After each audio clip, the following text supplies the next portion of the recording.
Olá, tudo bem?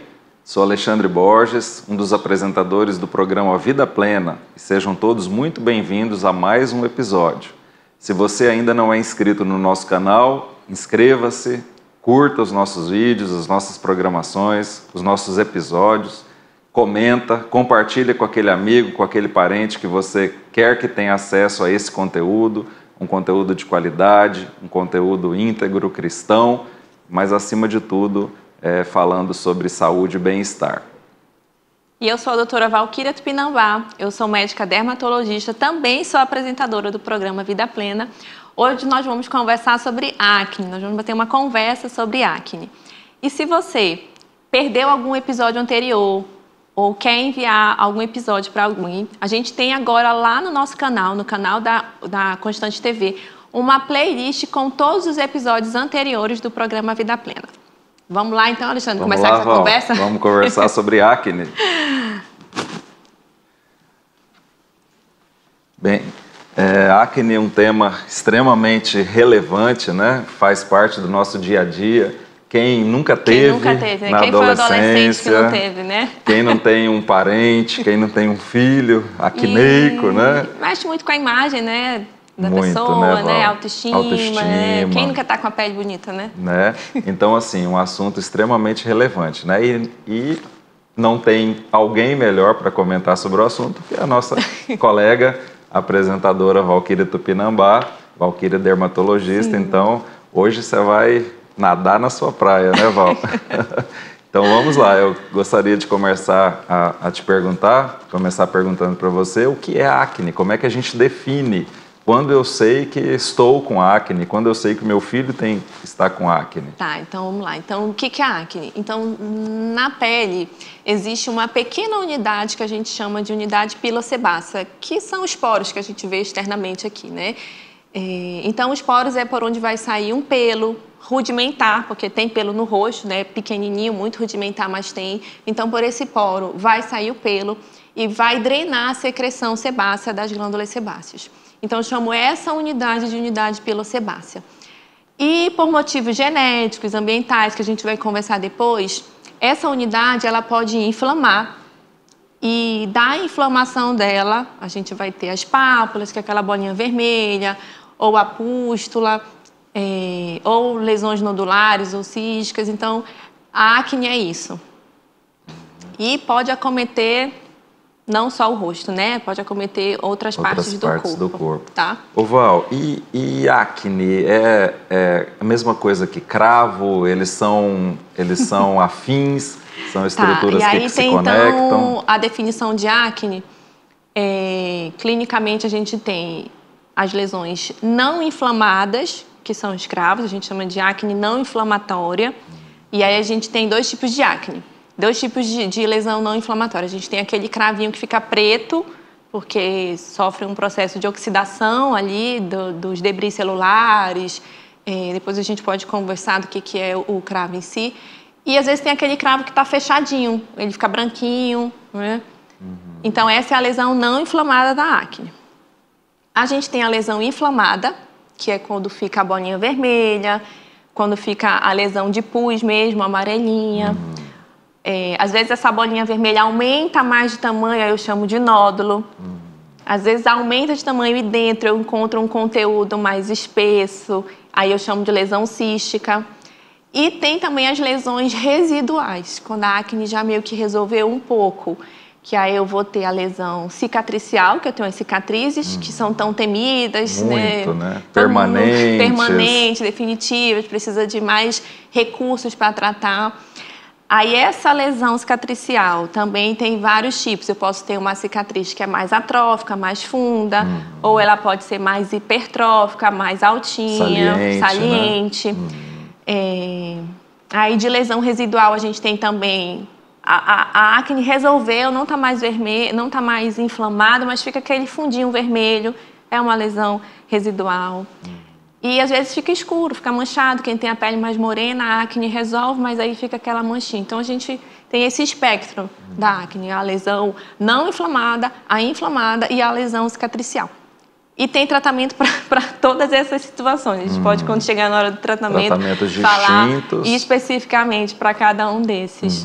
Mas eu poderia dizer, então, pelo que eu estou entendendo e te ouvindo, que toda acne inflamada foi um cravo, uma acne não inflamada anteriormente? Isso. Toda espinha que está inflamada ali, vermelhinha, amarela, ela nasceu de um cravo. Mesmo que você não tenha visto esse cravo, ele não ficou tão grande a ponto de você percebê-lo. Tão perceptível. Por quê? Porque o cravo é o seguinte, dentro desse poro ali, começa a acumular resto de célula. A descamação. A descamação natural que acontece, né, que é para ir embora essas células. Mas quem tem essa tendência genética para ter acne, acontece o que a gente chama desse problema de queratinização. Essas células vão morrendo, elas vão ficando dentro do poro. Aí a glândula sebácea, que era para sair por esse poro, já não consegue sair.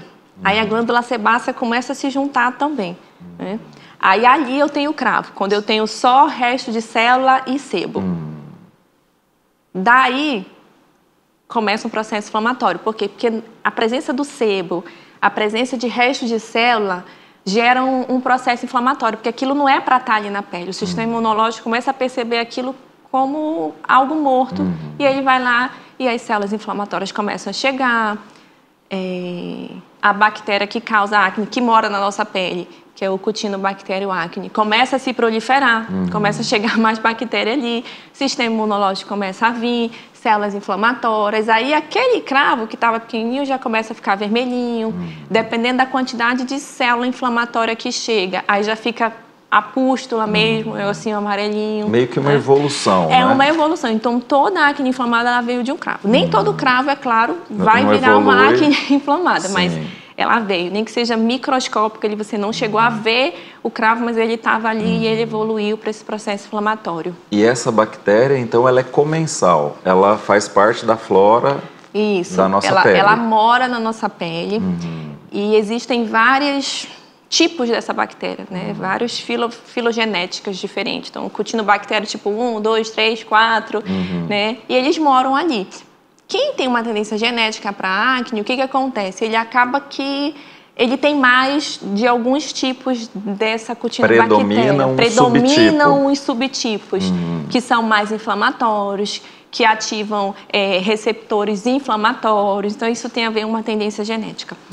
Então, essas bactérias não tem como a gente ficar livre delas, porque elas são importantes, né? Que a gente chama de microbioma cutâneo, que é o encontro de todas essas bactérias boas, ruins, todos os fungos. Então, tudo isso a gente chama de microbioma, e hoje a gente sabe muito que quando esse microbioma é alterado, eu tenho mais tendência a ter acne. Tá? E como é que a gente altera esse microbioma, né? Os hábitos de vida, quando a gente come mal, quando a gente dorme mal, sedentarismo, a gente muda o microbioma cutâneo, então acaba prevalecendo essas bactérias mais ruins, que acabam tendo mais acne, né? Em quem tem tendência.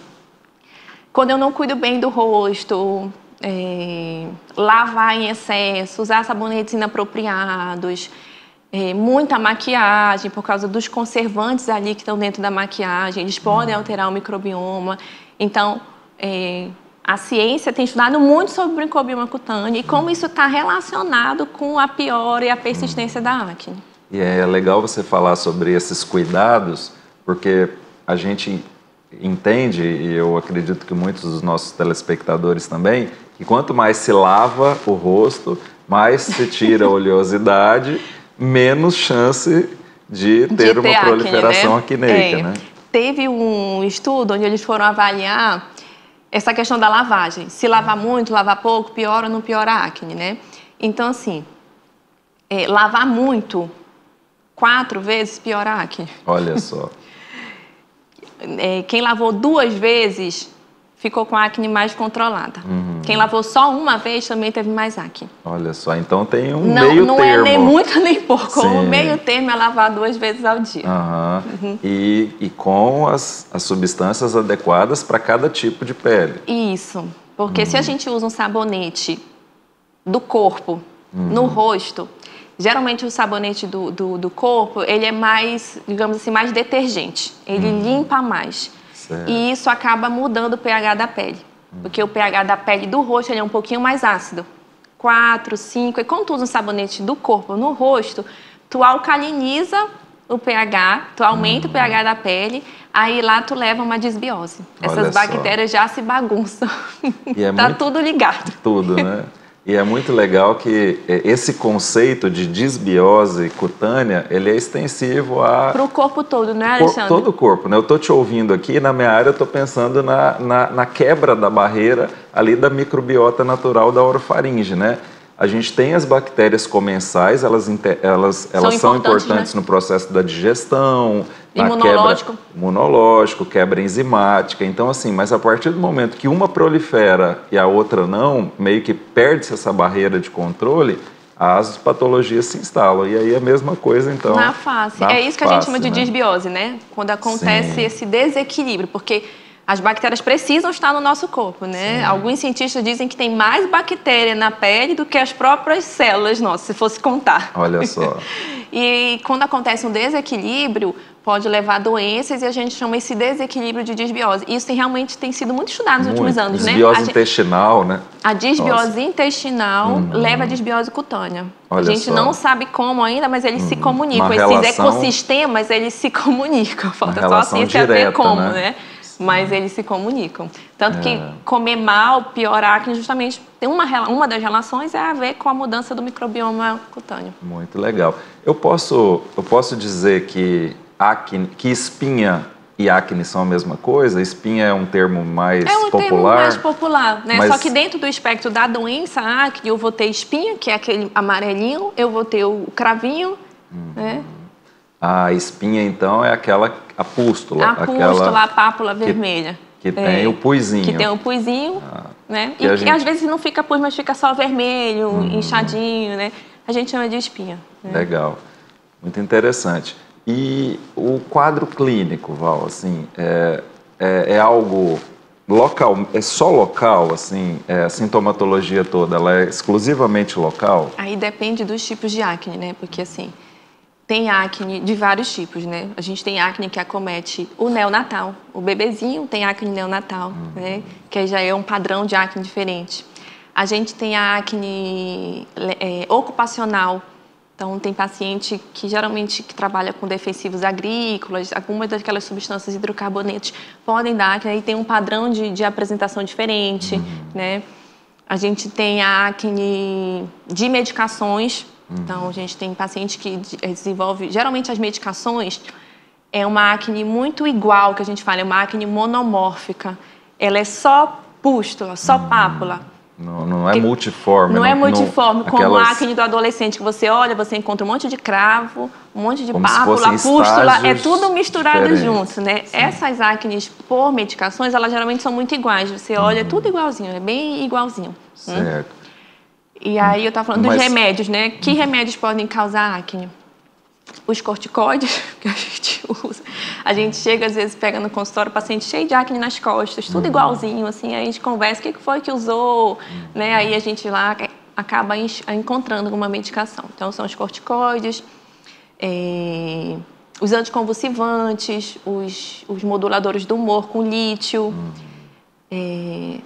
os hormônios, a testosterona, a gente vê assim, né, uma explosão de uso muito inadequado de hormônio ultimamente, né? Muito. O tal de chip da beleza, chip para tratar, às vezes até realmente doenças, né? Para tratar uma endometriose, um anticoncepcional, reposição de testosterona. Isso aí também causa, pode levar ao surgimento da acne. Certo, tá? São etiologias distintas, né? Isso, e acabam se apresentando um pouco diferente. Né? Por exemplo, a acne que acomete o adolescente.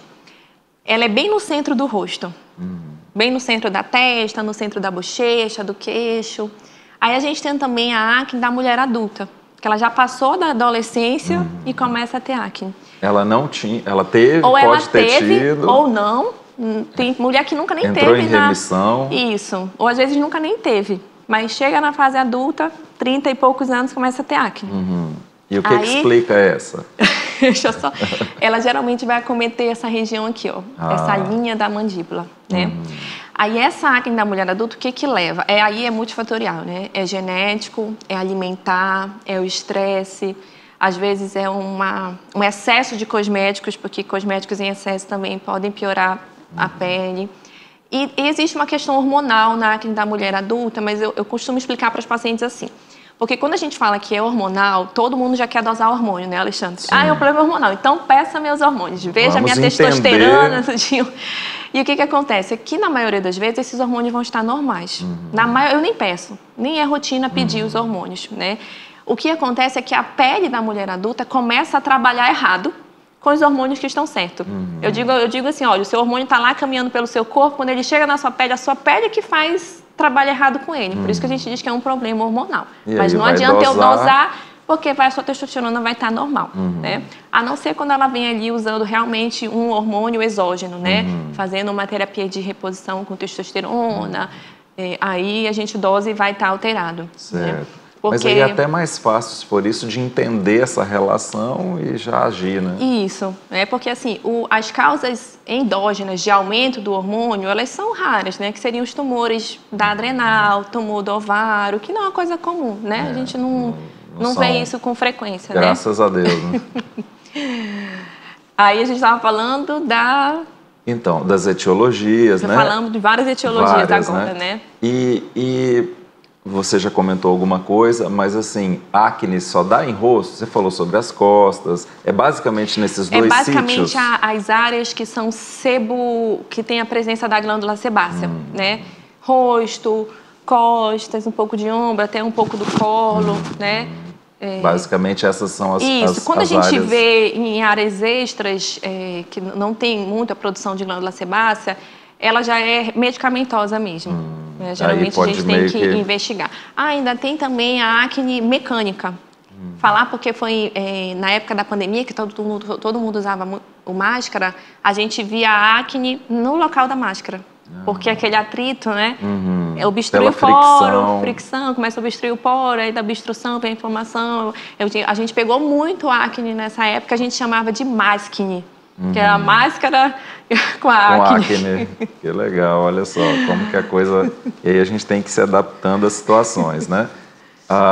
Então, vários locais do corpo. Acontece, a acne, ela pode ser exacerbada de uma forma, assim, bem mais intensa no paciente imunocomprometido? Tem essa relação? Não imunocomprometido, assim, não tem muita relação, mas existe uma acne que a gente chama de acne fulminans, que é uma acne que vem com sintoma sistêmico. O paciente tem febre, tremores, moleza, porque está tão inflamado que o corpo, aquilo liberou mediadores inflamatórios para o corpo todo. Tá certo. Val, tá muito legal o bate-papo, mas a gente vai ter que dar um intervalo. Mas não saiam daí, fiquem aí e nos acompanhem no próximo bloco. Até mais. Estamos de volta aqui no segundo bloco do programa Vida Plena. Hoje nós estamos tendo uma conversa sobre acne. Se você quer compartilhar esse conteúdo com alguém, é só você compartilhar o link. E tá muito legal, né, esse bate-papo, porque como dissemos lá no início, quem nunca teve ou não tem um conhecido e um filho, né, que tem apresentado e atravessado esse problema.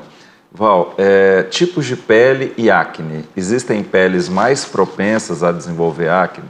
Tem. Então, a gente tem vários tipos de pele, né? A gente tem as peles que a gente chama de pele normal, que é uma pele que não é seca e também não produz muito sebo através da atividade da glândula sebácea. A gente tem a pele mais seca, a gente tem as peles sensíveis e a gente tem as peles oleosas.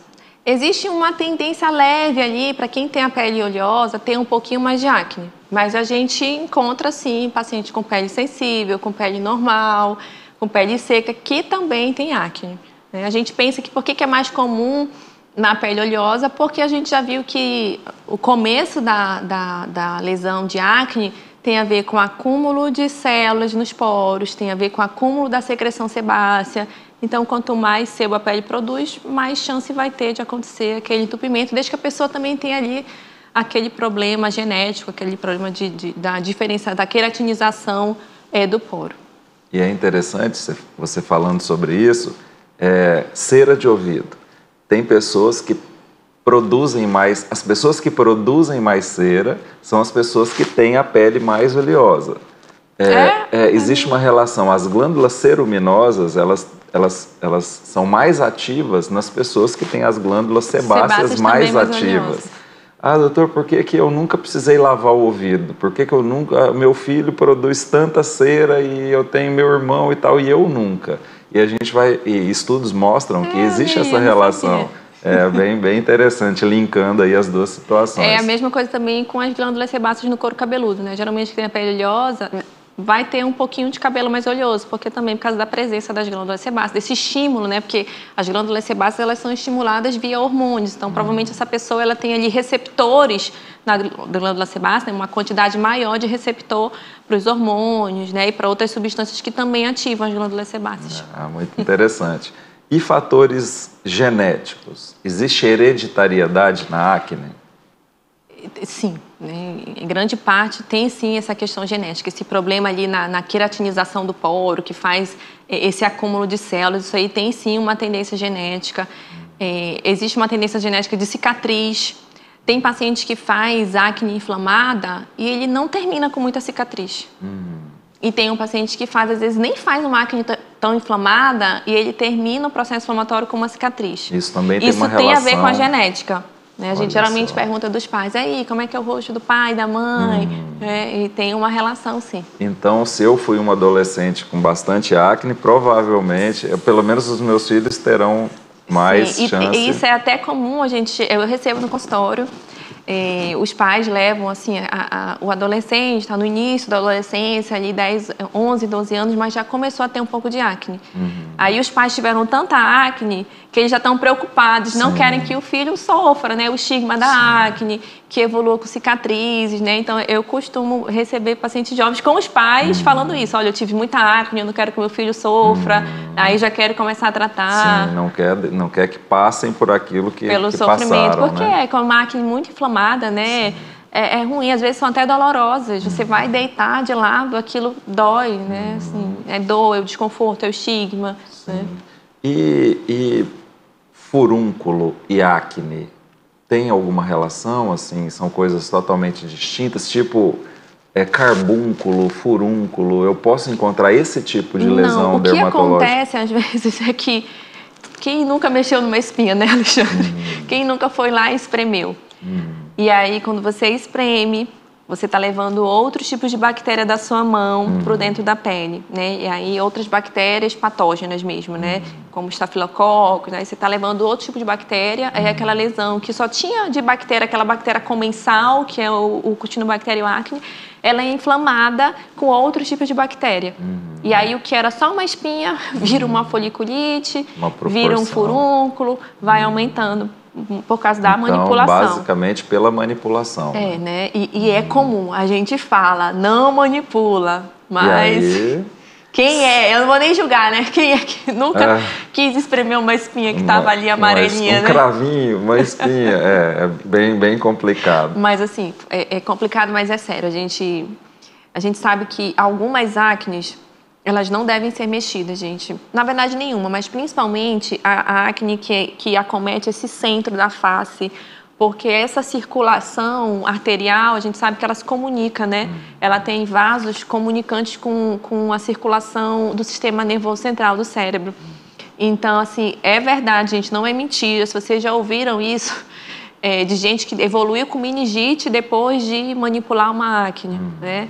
Mexeu na acne nessa região, inflamou, aí por conta dessa comunicação de colaterais, de artérias colaterais do centro da face com o sistema carotídeo interno, aí evolui com uma meningite. Tem caso descrito na literatura de morte. Olha só. Porque foi mexer numa acne. E a analogia, né? E esse é o princípio ativo também da gênese das meningites de etiologia rinocinusal, né? Então é a mesma coisa, a vasculatura compartilhada, colateral, a vascularização, a contiguidade, a proximidade. Olha só, então a acne pode ser grave a ponto de levar a óbito. Eu lembro de um paciente que foi ao consultório. Ele tinha uma acne muito inflamada. Ele era um adolescente, 16, 17 anos, mas era cístico mesmo, assim, sabe? E ele era jogador de futebol profissional, sempre profissional, assim, né? Tava nas bases dos times. E ele não podia estar jogando bola, porque se ele pega uma bolada, tava muito inflamado, né? E eu falei, olha, evita essa semana os treinos, né? Vamos fazer um antibiótico, vamos dar. Ele não obedeceu. Aí foi jogar, foi dito certo, se machucou, deram uma cotovelada, eu acho, nele. Ele ficou com uma celulite facial. Olha só. Aí é mais trabalhoso, mais antibiótico, e potencialmente, o potencialmente de evoluir mais grave, né? Para coisa mais grave.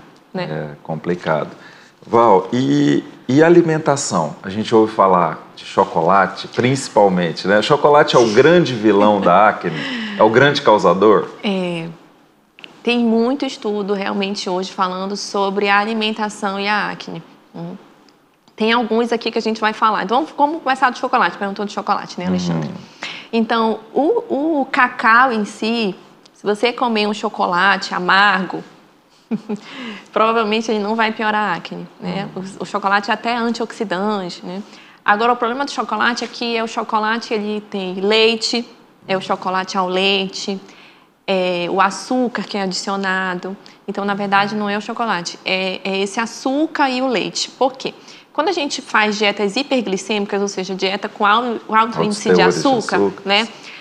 Claro que a gente vai acionar o nosso pâncreas para liberar a insulina, porque a insulina precisa guardar esse açúcar. Né? Quando a insulina é liberada no pâncreas, ela libera o fator insulina-like.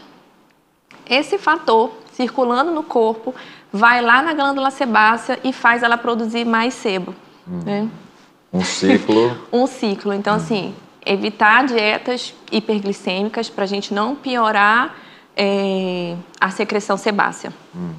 E o leite hoje, tem muitos estudos correlacionando o leite com a piora da acne. E não é a gordura do leite, não é a lactose. A proteína, é a proteína mesmo do leite, não são os açúcares do leite. Né? Então, assim, um leite sem lactose não vai resolver. Realmente, se eu peço para o paciente observar, se ele está tomando muito leite e está piorando a acne, eu peço para ele diminuir ou tirar, porque também não é em todo mundo que o leite vai piorar, né? Principalmente na acne da mulher adulta. Eu peço para ela realmente trocar, usar um leite vegetal. Então, o leite parece ativar e mudar o microbioma lá e acaba aumentando a quantidade da Cutinobacterium acne, que piora a acne. Então, essa é a ligação, né? As gorduras, nem tanto, a gente acha, não como gordura porque vai deixar a pele mais oleosa. Não, o que deixa a pele oleosa é o açúcar, tá, gente? Olha. É o açúcar que deixa a pele mais oleosa. Tá? As gorduras, inclusive as gorduras boas, as gorduras poliinsaturadas, os ômegas, ômega 3, eles têm até uma função de anti-inflamatória, pode até melhorar. Um efeito protetor, as gorduras boas, né? A gordura do abacate, das castanhas, né? Não essas gorduras industrializadas. Os então, óleos assim, vegetais, né? Os óleos vegetais. Então, assim, como o seu chocolate amargo... Então, pode o chocolate amargo. Mais amargo. Mas quem quer, né? Mínimo 70%.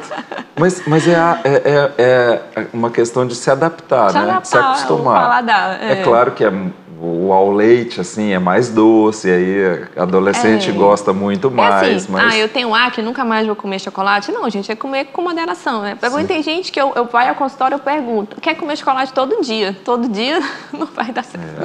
Escolha um dia da semana, não, esse dia aqui eu vou comer um chocolate. Aí é complicado, né? Valquíria, e o diagnóstico da acne, ele é essencialmente clínico? O diagnóstico é clínico. Quando a gente fala que o diagnóstico é clínico, a gente está dizendo que é o olhar treinado do médico, né, para observar aquela lesão e dizer que aquilo é uma acne. E é uma acne do quê? Uma acne só do adolescente, né? É uma acne da mulher adulta, é uma acne por medicação, né? Realmente é o olhar clínico. Pedir exames, como eu te falei, é muito raro a gente precisar pedir exames para auxiliar no diagnóstico. Seria só para monitorar o tratamento, monitorar né? alguns tratamentos, mas não necessariamente para ajudar a entender e a compor a questão diagnóstica, né? Vamos às medicações, né? O que a gente tem disponíveis de disponibilidade hoje para tratamento da acne? Vamos lá, é bem longo, né? É muito ampla a pergunta, bem amplo, né? isso daí. A gente vai separar os tratamentos de acordo com a classificação da acne, né? Então, eu tenho essa acne que a gente falou lá. não inflamatória, que eu não tenho lesão inflamada, mas eu tenho um monte de cravinho, tá? Aí eu tenho que tratar esses cravinhos. Aí a gente recomenda a limpeza de pele, né? Mas a limpeza de pele é só para ajudar a retirar melhor aqueles cravos. Remover excessos, remover os excessos, mas eu preciso usar uma medicação para melhorar essa queratinização, sabe? Esse poro que está entupindo ali. Existem medicamentos que agem para que ele não entupa mais, para que essas células, esses debris celulares consigam sair, né? Que são os retinoides, que é uma substância derivada da vitamina A. Então, a gente vê vários tipos de retinoides, alguns mais fracos, outros mais fortes. A gente, na hora de escolher qual retinóide vou usar, eu vou levar em consideração o tipo da pele, se é uma pele mais oleosa, mais espessa, se é uma pele de homem, de mulher, quantos anos tem, porque a gente tem visto cada vez mais precocemente acne, né? A gente tem, às vezes, paciente com 9 anos que já está cheio de cravinho, com 10, né? Então, assim, dependendo da idade, eu vou ter que usar outros recursos. A gente evita um pouco, né, usar os ácidos retinóicos, assim, abaixo de 10 anos, 11 anos. Então, nesse tipo de acne não inflamada, a gente usa isso, tá? O objetivo deles, assim, para que o nosso telespectador entenda bem, é meio que uniformizar pele, profundidade de poros, vão diminuir esse entupimento, porque lembra que tudo começa com o poro sendo entupido, porque esse resto de célula não consegue sair, né? Isso, né? E aí eu vou diminuindo a quantidade de cravo sendo formado, né? Só lembrando que esses tratamentos eles demoram, né? Não é rápido, né? E hoje todo mundo quer tudo rápido. Né? Imediatismo. Eu tenho que falar, olha, vamos fazer uma limpeza de pele, porque na limpeza você vai ver logo ali um resultado, né? Realmente tira os cravinhos. Enquanto a medicação começa a agir, porque se você for ler a bula dos retinóides, você vai lá ver que ele começa a agir, às vezes com 8, 12 semanas, ou seja, são 2 meses, 3 meses usando a medicação para se ver alguma coisa. Né? Então, como a gente tem muitos adolescentes com acne, a gente precisa conversar muito sobre isso. Porque o que a gente vê quando a gente não explica, né? Ele usa uma semana e ele não quer mais usar. Porque ele fala, isso aqui não presta. Mãe, eu não vou usar. Aí deixa intocado lá na prateleira do banheiro. Não está mudando nada. Não está mudando nada, porque ele quer mudar em uma semana, né? Então, por isso que na hora que a gente aborda o paciente com acne, a gente vai sentar para conversar, tem que falar todos esses detalhes, né? Senão ele vai usar uma semana e vai parar. Não vai resolver muita coisa. Explicar que ele precisa ser consistente, né? Geralmente, os retinoides, eles irritam a pele, então a gente precisa, junto com o tratamento, digamos assim, com o tratamento principal, que são os ácidos, a gente tem que orientar essa rotina de cuidado com a pele. Ele vai ter que ter um sabonete mais apropriado. O que são os sabonetes para acne que a gente vê muito no mercado? Contém ácido salicílico, isso acaba irritando também a pele. Ele vai usar o ácido do sabonete junto com o ácido retinóico, isso pode irritar a pele. Então a gente tem que orientar para usar um sabonete que não tenha tantos detergentes, que tenha um detergente mais suave, porque eu preciso tirar um pouco da gordura da pele, mas eu não posso tirar ela completamente. Quando eu tiro completamente essa gordura, lá eu altero o microbioma, lá a pele fica seca, lá ele vai usar o ácido, não vai conseguir, porque vai arder, vai descamar. Então a gente tem que orientar sobre um bom sabonete, tem que hidratar, é importante a hidratação.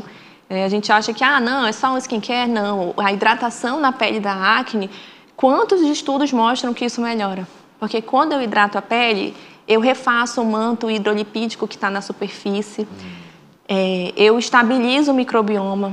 Quando eu hidrato a pele, eu trago o pH lá para 4, 5. O sistema imunológico trabalha melhor nesse ambiente. Então, o hidratante não é besteira, não é só um cosmético. O hidratante ele faz parte do tratamento da acne. E específico para a face, né? Isso. Aí hoje a gente tem... Hoje os produtos são multifuncionais, né? A indústria cosmética, ela faz um produto que tem várias funções. Então hoje a gente consegue encontrar um produto que é protetor solar ao mesmo tempo que ele hidrata, ao mesmo tempo que ele tem anti-inflamatório dentro, que ajuda no processo inflamatório da acne. O polivalente. Hoje tem os hidratantes com probióticos e prebióticos, né? Tu deve usar oral, eu acho, né? Sim, muito. Você deve usar os orais para melhorar isso, né? Faço bastante. Às vezes, dependendo da situação, a gente usa também prebióticos para acne, oral. Olha só. Mas os hidratantes, hoje, eles contêm na fórmula prebióticos e pós-bióticos para justamente regular isso e ajudar no tratamento da acne. Tecnologia toda voltada aí para o processo. É muita coisa, né? Muita, né? Mas, assim, o importante nessa sua fala é a absorver e aprender essa constância e regularidade no tratamento. Isso. Né? Aí, com 3 meses, a gente já tem melhora. Aí o paciente, quando ele está melhor, ele quer parar. Ah, não, agora eu melhorei. Aí... E a gente sabe que a acne da adolescência, ela vai durar a adolescência. Ou seja, às vezes dos 12 até os 18, 19 anos. Olha só. Ele vai ter que ter um cuidado contínuo. E preparado e orientado para que durante esse tempo, às vezes, piora, e a gente precisa trocar, né? E nada mais interessante e plausível que entender esse processo todo para aderir melhor. Para aderir ao tratamento. Hoje a adesão é fundamental para tudo, né? E aí a orientação também é fundamental. A gente tem que trazer o paciente para o lado da gente, né? Para que a gente juntos... Isso, convencer ele de que essa é a maneira certa que ele tem de fazer, senão não tem resultado. Não tem resultado, e aí frustra todo mundo. Mas, Valquíria, está muito legal, a gente vai ter que dar um outro break aí, um outro intervalo. E no próximo bloco a gente vai começar falando sobre a isotretinoína, né? O famoso Roacutan. O famoso Roacutan. Eu acho que muita gente ouve falar sobre essa medicação, já experimentou, é temida e ao mesmo tempo a gente precisa dos efeitos em algumas situações. Mas fica aí, já já a gente volta. Estamos de volta aqui no nosso último bloco do programa Vida Plena. O assunto hoje é acne. Lembrando que se você quer assistir algum episódio anterior, a gente tem uma playlist lá no canal, onde você consegue escolher os episódios anteriores que você quer assistir.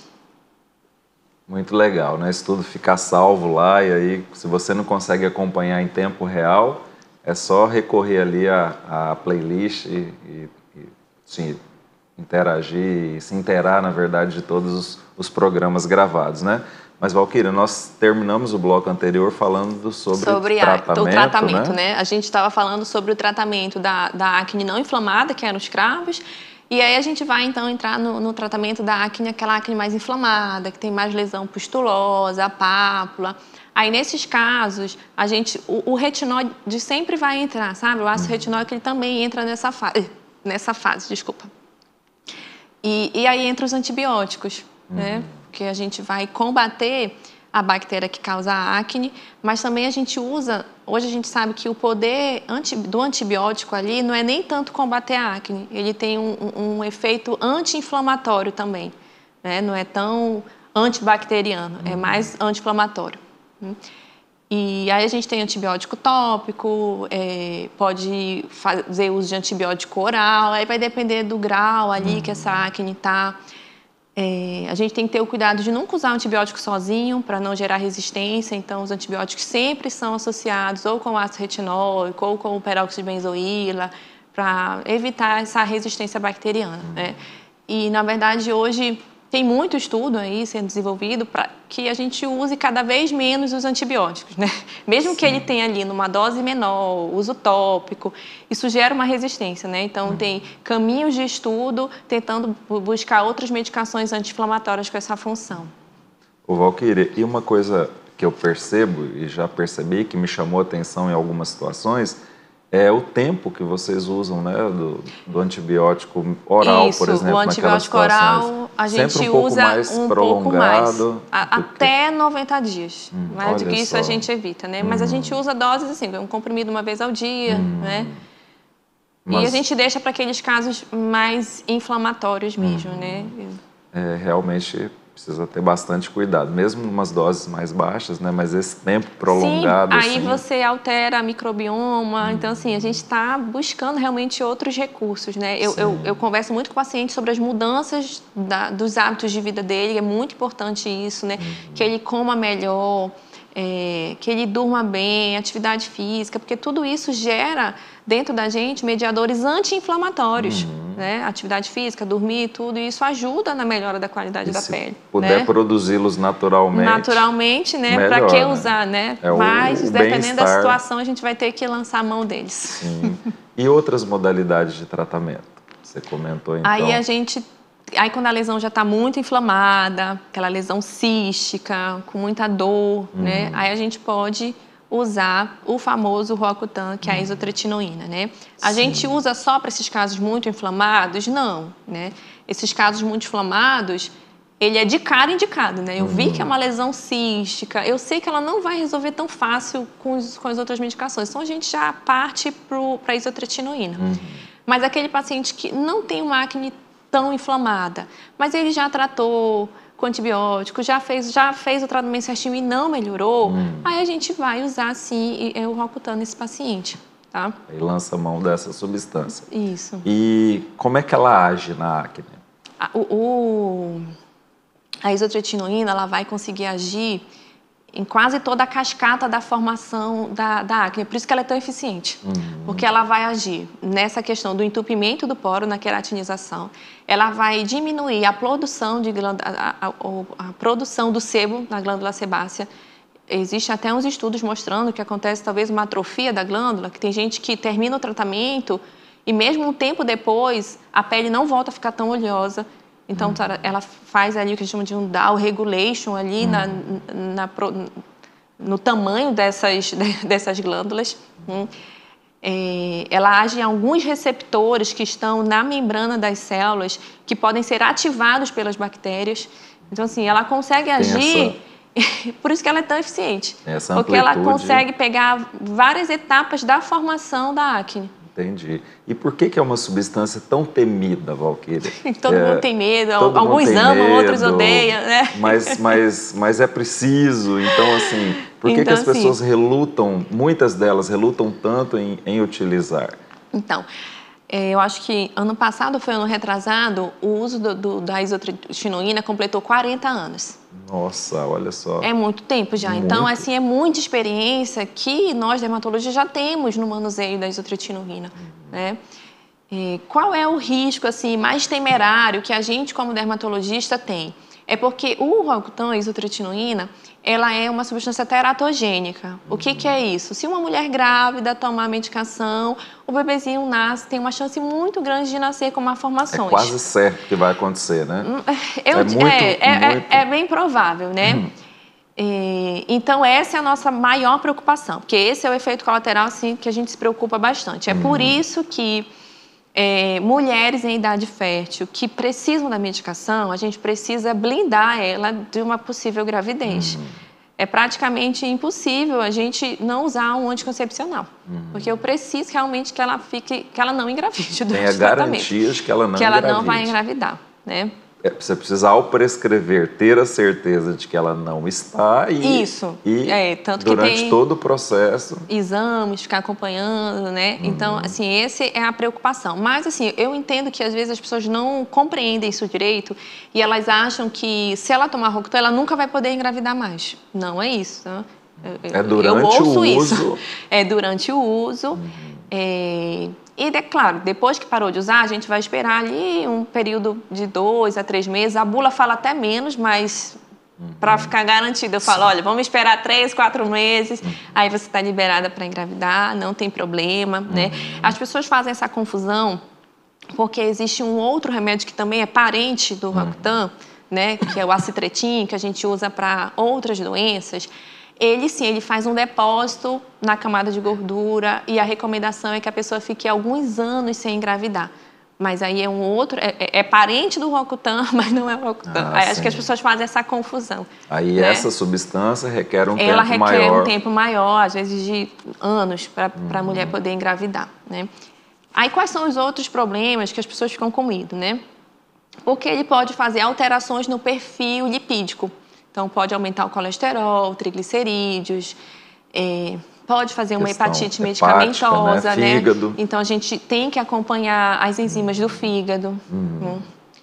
Mas aí você monitora, né? Existe um protocolo. O que a gente faz? Quando o paciente tem indicação, eu vi que ele precisa do Roacutan.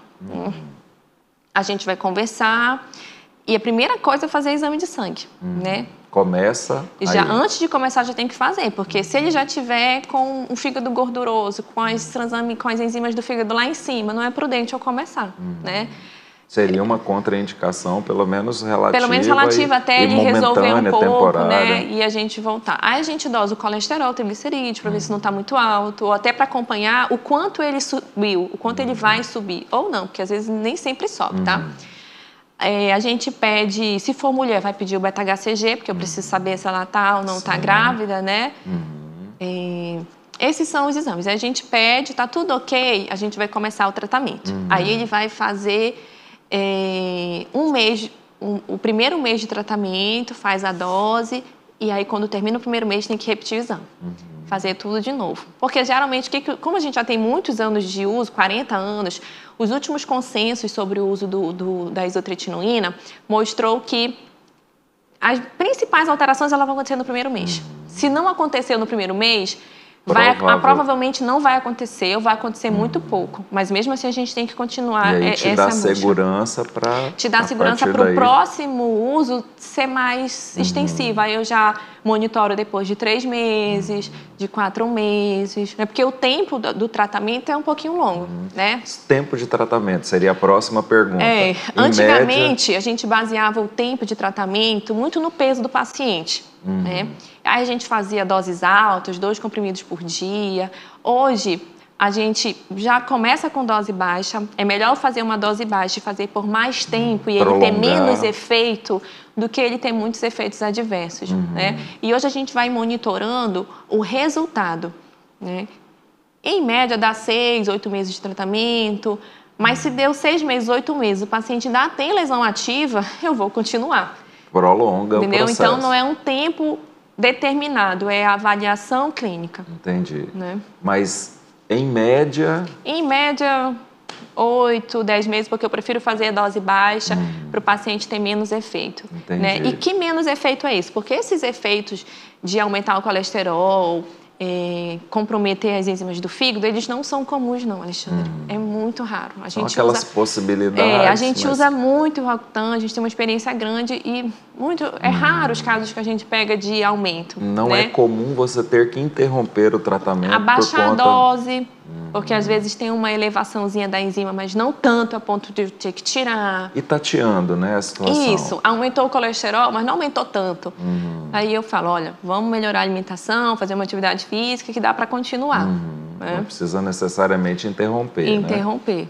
Né? Certo. Aí o efeito mais comum, que é esse todo mundo tem, não tem como negar, que é o ressecamento da pele. Sim. A pele e mucosas, Pele e né? mucosas. Então, os olhos ressecam. Então, quem usa lente de contato tem que ficar de olho, porque às vezes faz uma ceratite, né? E é grave, né? Sim, potencialmente grave. Sangra o nariz, porque resseca Muito a mucosa. comum. Deve chegar paciente para ti usando, Não, sangrando até, pergunta, eu acho, né? Chegou adolescente sangrando, você está usando isotretinoína? Porque assim, e quase sempre está. Sempre, né? Quase sempre eles estão.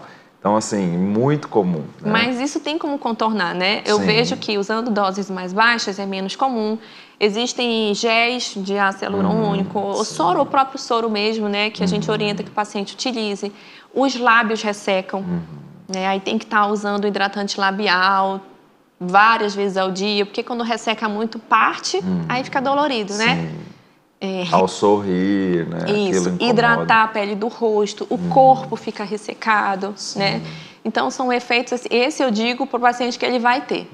Isso é certo, Esse aí é certo que ele vai ter. E sol? Sol, isotretinoína, acne, essa...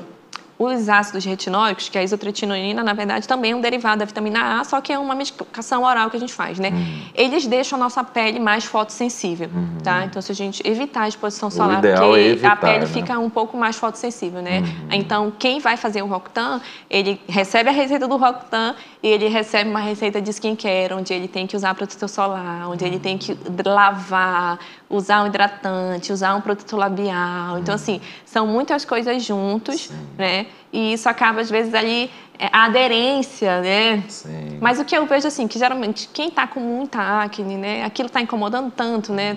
Que acaba aderindo bem, sim, certamente, quer se livrar, né? Quer se livrar. Val, e sobre as cicatrizes, né? Então, a pessoa teve acne, tratou, o processo todo... Entrou em remissão, né? E as cicatrizes, que também são bem complicadas, né? Assim, às vezes muito profundas, muito exacerbadas e tal. E como tratá-las? Isso. Aí as cicatrizes, elas acontecem aquilo que eu falei, tem gente que tem uma tendência genética para ter mais cicatriz. Quando você manipula, fica mexendo na cicatriz, você vai ter mais chance de ter cicatriz quando você fica manipulando a espinha. E o que acontece ali é um desarranjo do colágeno, né? Esse processo inflamatório, ele ultrapassou a epiderme, né, que é a camada, quer dizer, a camada epiderme é a camada mais superficial, ele ultrapassou e chegou na derme, comprometeu o colágeno, né, bagunçou a estrutura da derme, e aí a gente fica com aquelas alterações de relevo na face. Ou hipotrófica, atrófica, né, aquela cicatriz deprimida, ou aquela cicatriz alta. Então, todos os tratamentos que envolvem o uso, que querem tratar a cicatriz, eu vou ter que reorganizar esse colágeno, né? Fazer um colágeno novo, um colágeno que não seja cicatricial, porque existe um colágeno mais ali que está mais relacionado com a cicatriz, fazer um colágeno de pele normal. Aí a gente vai lançar a mão de vários tratamentos. A gente costuma brincar. A base, isso. A gente costuma brincar na medicina, né, que quando tem um monte de opção é porque não tem nenhum que é bom. Porque se tivesse, a gente ia escolher aquele, né? Padrão ouro. Não tem, Sim. né? Então, assim, o que a gente tem hoje são os lasers ablativos, que a gente consegue renovar o colágeno, as terapias com microagulhamento, pode ser o manual, pode ser microagulhamento robótico, a injeção de bioestimuladores de colágeno, a gente consegue injetar na derme e isso estimular um novo colágeno, né? Mas o que a gente observa é que a gente reorganiza esse colágeno, né? Isso precisa de muitas sessões, não é uma coisa assim que em uma sessão eu vou resolver, né? São 3, 4 sessões. Um processo. E a gente consegue melhorar, voltar ao que era antes. É impossível dizer que a gente vai sumir completamente com uma cicatriz. Não tem esses recursos. Quem sabe no futuro, as terapias regenerativas, né? Células troncos, impressão 3D de pele. Não sei se a gente vai pegar isso, mas se um dia chegar lá, pode ser que a gente suma completamente. Por enquanto, não tem como sumir completamente. A gente melhora bastante. E o que eu observo é que passou assim, o paciente fez o tratamento, depois de 2, 3 anos, ele volta querendo tratar. É como se aquela cicatriz tivesse voltado. Sim. Por quê? Porque a gente produzia um colágeno novo, a gente organizou, mas você está envelhecendo. Quando você envelhece, você está perdendo esse colágeno, né? Aí dá aquela murchada, aí precisa tratar de novo. Então, a gente costuma dizer que o tratamento da cicatriz você vai levar para a vida toda. A cada 2, 3 anos, você vai sentir a necessidade de querer tratar de novo. É por isso que é tão importante... ali o processo. É por isso que é tão importante tratar a acne antes, para não chegar na cicatriz. Não deixar chegar nessa fase, É por isso não aceitar que é coisa da idade, né? Eu fui adolescente, eu também tive. Mas na sua época era outra época. Sim. Não tinha todos os tratamentos que tem hoje. Você tem os recursos atuais, por que não utilizá-los? Por que não utilizar? Por que deixar a cicatriz ali? Que vai ser muito mais difícil tratar a cicatriz do que tratar a acne que ainda está inflamada apenas. E a autoestima, né? Tem toda uma relação. Hoje onde todo mundo tirando selfie, é imagem para todos os cantos, redes sociais, né?